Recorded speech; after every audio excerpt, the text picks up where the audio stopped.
Hi guys, so today's video is going to be some reviews that some very big name authors, Patrick Rothfuss, Brent Weeks, and Marc Lowrance, have left for other big name authors. I thought you guys would get a kick out of these. I don't know how many of you have seen these, but I have never heard anybody talk about these, and I'm excited. We're gonna start with a Patrick Rothfuss review. This one is not anything crazy or super mean or anything like that.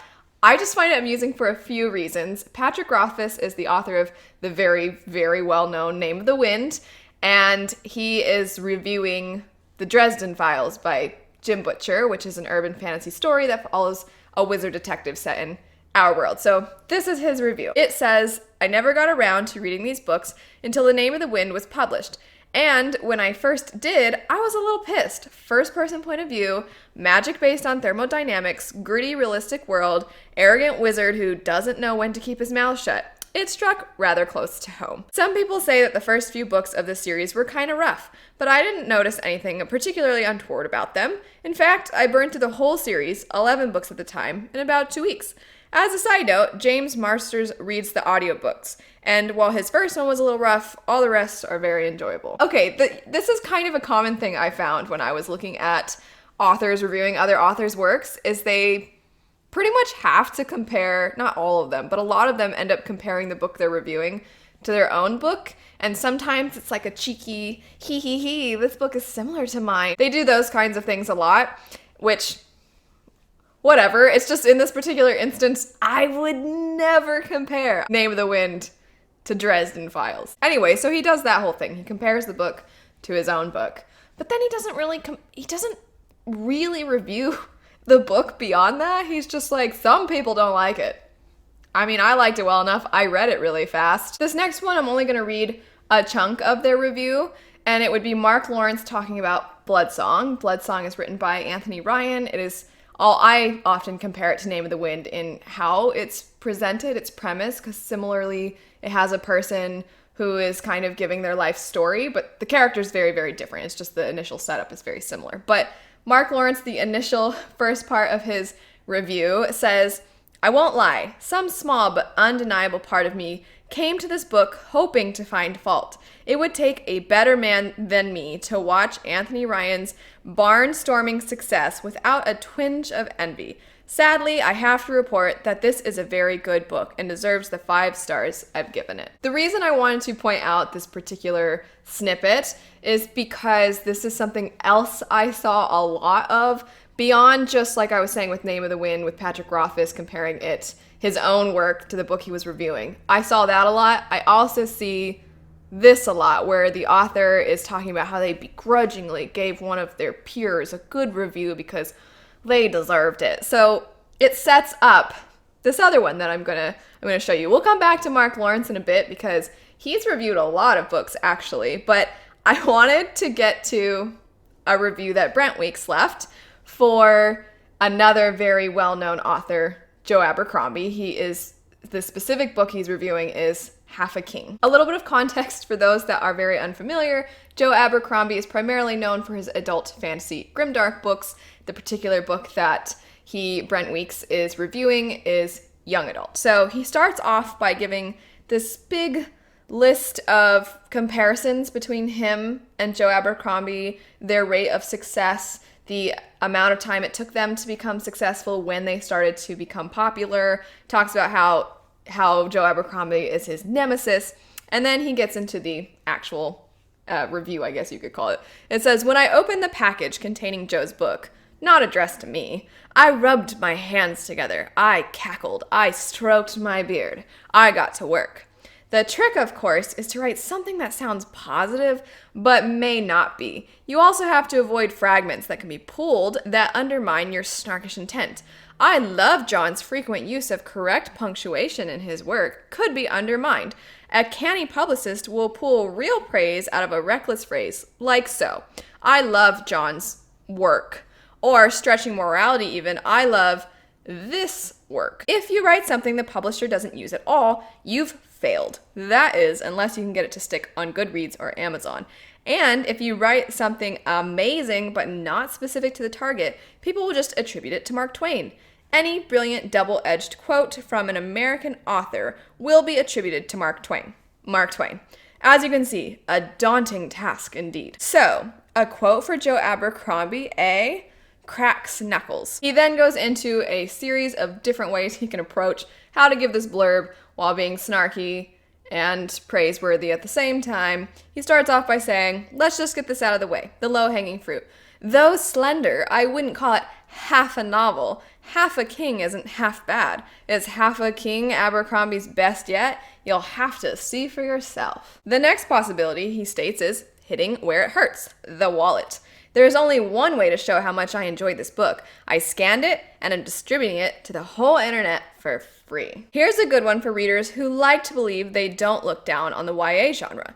Now, writing young adult fantasy, Joe Abercrombie has finally found his intellectual home. The baffling yet catchy, this book seals it. Joe Abercrombie is the Kanye West of fantasy. He continues on with these examples and eventually gets onto his real blurb, which says, perhaps his most technically proficient novel yet, I dare you to read the first chapter and try not to turn the next page. Some wondered if what makes Joe Abercrombie so different would survive the transition to YA.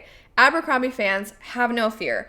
Polished and sharp, the unadulterated Abercrombie is still unadulterated Abercrombie. Ugh, you have no idea how my stomach sinks to write actual praise. I'm an author, and as an author reviewing another author, it's really hard to give praise to this other author. Why? Why is it difficult? I guess I sort of get it to an extent. I mean, you know what? I don't get it because I play violin. For those that don't know, that's what I went to school for. And my peers were amazing. And I was just sitting there constantly like, wow, you're so good. You sound so good. I was never like, this is tough for me to say, but you really played Bach Chaconne really well. I don't know. I don't get it. To me, though, the most amusing part of this entire review is he gives examples of how to go about giving a blurb in a way that could be kind of insulting, except for it's a passive-aggressive blurb where it's not really complimentary. It's like a backhanded compliment.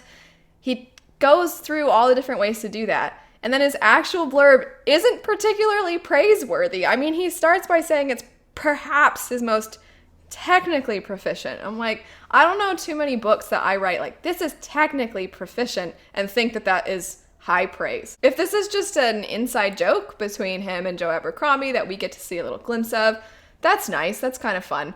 And I think a lot of us, a lot of times when we see people that not that they're celebrities, but when we see people that we are aware of and we have them on this elevated platform, then we sort of feel like what they do, the interactions they have, it's like a crossover episode. We get excited about that kind of stuff. So maybe it's just for fun. I was very curious if Joe Abercrombie had left anything of this sort for any author, and I couldn't find anything. We'll stick with Brent Weeks for a little bit, and then we'll go back to Marc Lowrance. So Brent Weeks also reviews the Hunger Games trilogy. He reviews each of the individual books, and the first one, he says, great YA, a fun, quick read. He gives it a 5-star. The second one, he talks about how it's basically the same premise, but he ultimately still liked it. And then he reviews the third one. He gives it 3 stars, and then this is what he says. The third book in this trilogy demands a different kind of story than, how do I get out of this arena now? Sadly, Miss Collins doesn't seem as good at keeping the tension high without that brilliant device that worked so well for the last 2 books. This book dragged, and if the others hadn't been so good, I would have quit. There was one bit of terrible exposition that was shockingly bad. Miss Collins had gotten better everywhere else, and then that hit with a clunk. I remind myself, who am I? Let me start with the basics. My name is Katniss. I'm 17 years old. I was drafted into the Hunger Games, etc., for way, way too long. The very end is great, and happier than I expected from a dystopian novel. Moments of brilliance, but perhaps too rushed to show the author at her best. If anybody else who was not a well-known author had left this 3-star review, I probably wouldn't think twice about it. It would just come across to me like a pretty typical review.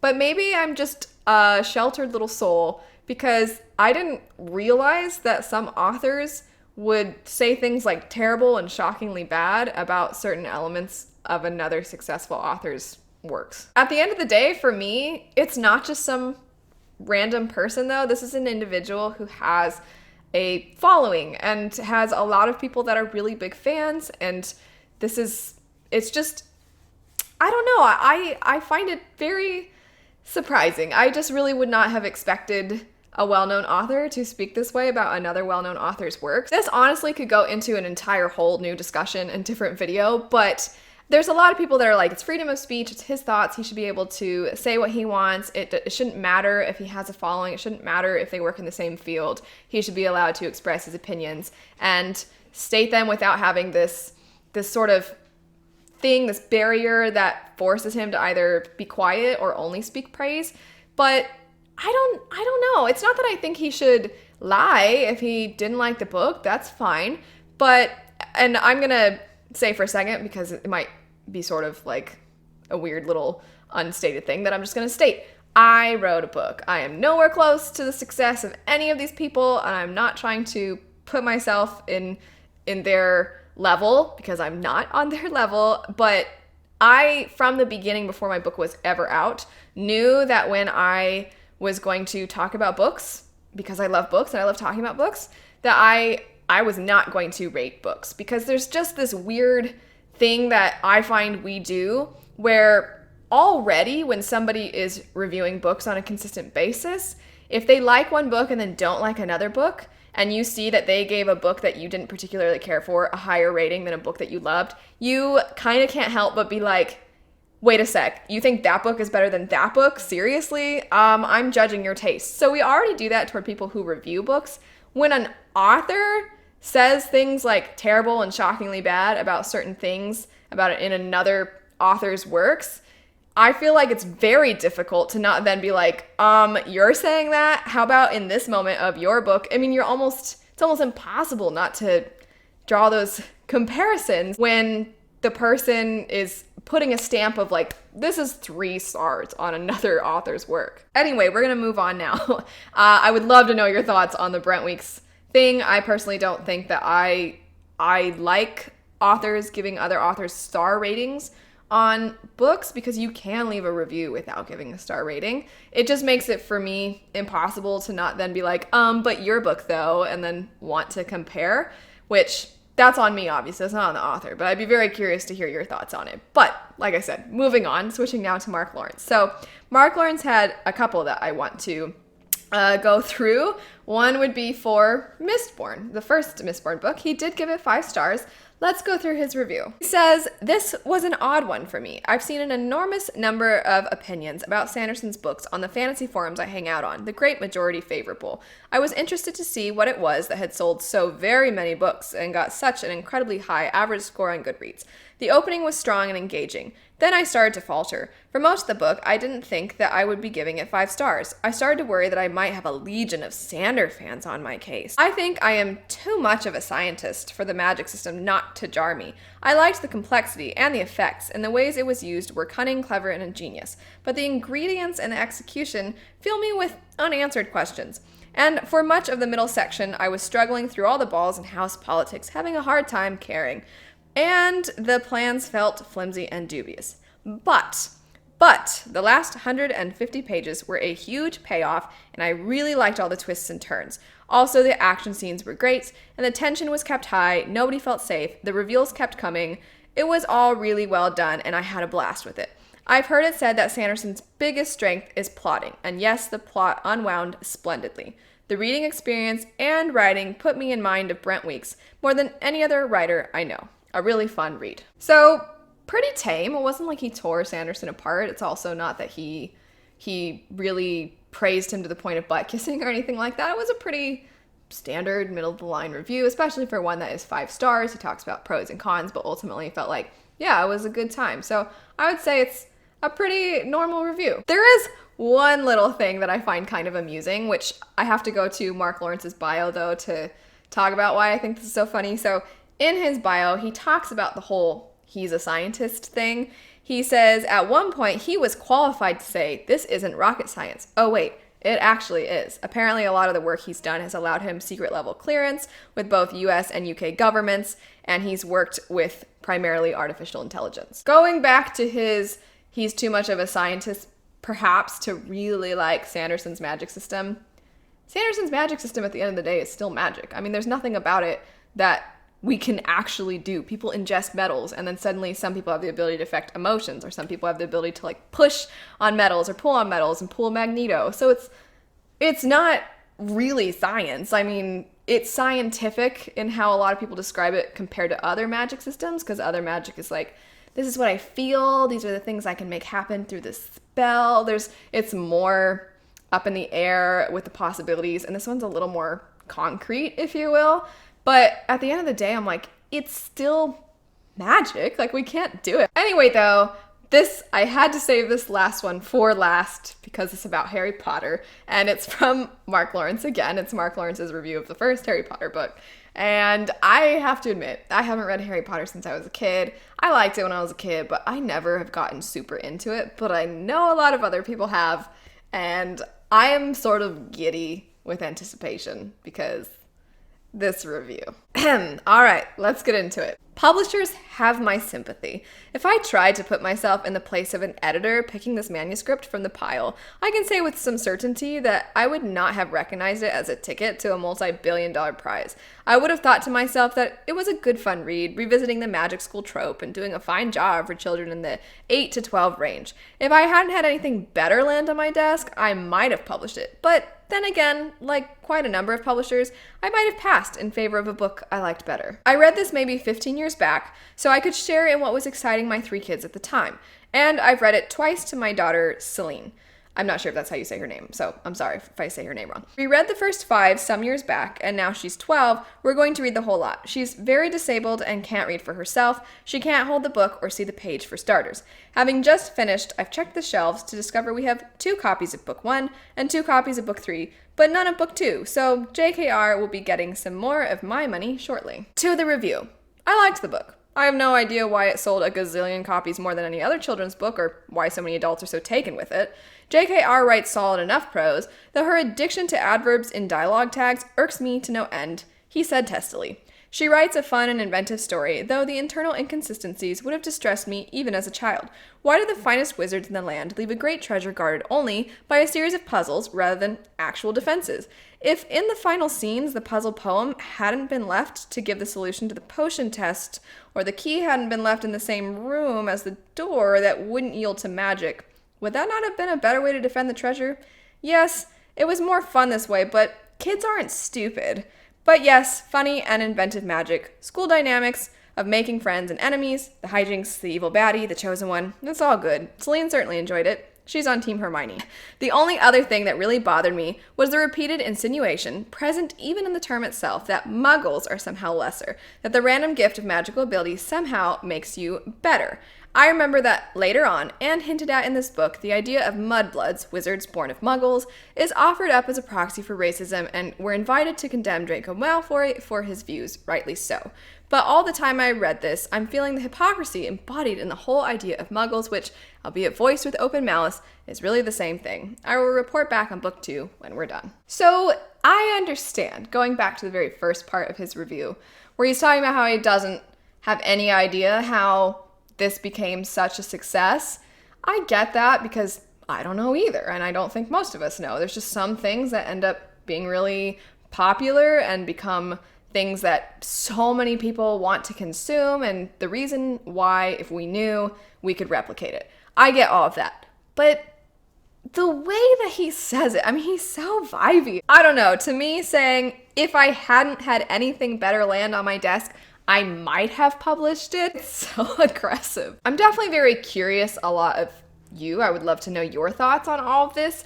I want to actually kind of wrap it all up by presenting one other thing that is kind of a counter to the things I've shown here. So the author, Terry Goodkind, kind of, sort of, is known for maybe not being the most supportive of the fantasy genre, which is the genre his books are considered by most, and he kind of puts fantasy down pretty often. He isn't really known for being the most polite and cordial, but this particular author, the only books that he has rated on Goodreads are his own books, and he gives them all 5 stars, which some people think is super arrogant, but I don't I don't know if I think that it's more arrogant to only rate your books, which you obviously like if you wrote them and put in the time and effort to have them published. I don't know if that's more arrogant than other authors saying things like, I don't really know how this is so successful, or this is terrible or shockingly bad. Things like that. I don't know. I feel like all of it is interesting. Anyway, I would love to know your thoughts on all of this. I'm sure some of you have some pretty strong opinions, and if any of you find any popular authors reviewing other authors' books and you find their reviews interesting or funny in some way, please feel free to send them to me. You can message me at ebnovels over on Instagram. But anyway, thanks so much for watching. I hope you have a great rest of your day, and I'll see you all later.